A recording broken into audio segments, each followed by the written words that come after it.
Good morning, everyone. I'm going to present a paper on gauging the diagnostic capacity of macular volume in primary onward angle glaucoma using SDOCT. We have no financial interest. Glaucoma has an insidious onset and is clinically apparent only when more than 40% of the retinal ganglion cells are already lost, creating visual field defects. Macula has a multi-layered retinal ganglion cell layer and which has larger soma than the axon and contributes more to the thickness than the volume. It was presumed that retinal ganglion cell loss can be detected earlier in macula using SDOCT. The objective of study was to gauge the diagnostic capacity of three-dimensional macular volume against two-dimensional macular thickness using SDOCT. The study center was SS Medical College, Riva, and it was a case control study conducted in a duration of 6 months. The inclusion criteria had all the POAG cases, which were established cases or newly diagnosed ones with characteristic optic nerve head changes and corresponding visual field defects. And there were healthy subjects with normal anterior segment, optic disc, and visual field, and open angle on gonioscopy.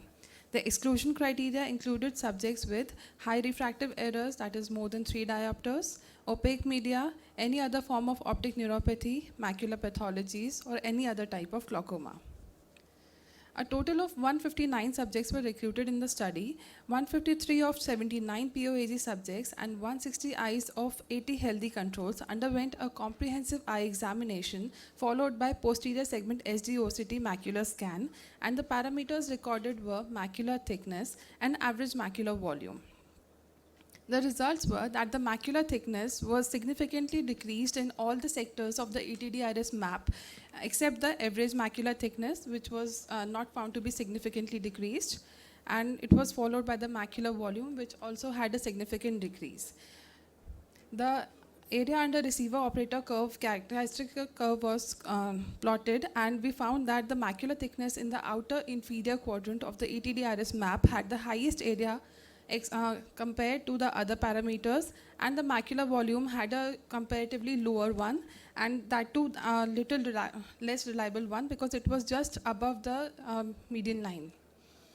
And accordingly, we saw that the macular volume decreased in POAG subjects in our study when compared to controls, and the difference in values between POAG subjects and controls was significant, and it was supported by other studies also.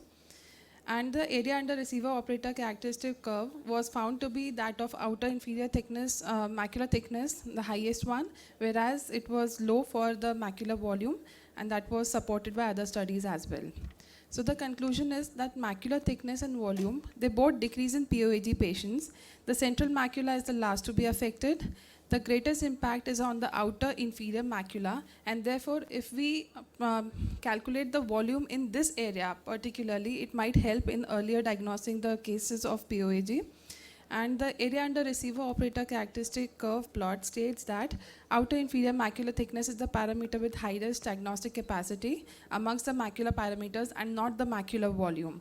And though it is significantly decreasing, but it cannot be used as a marker of the onset of POAG for early onset basically. Thank you.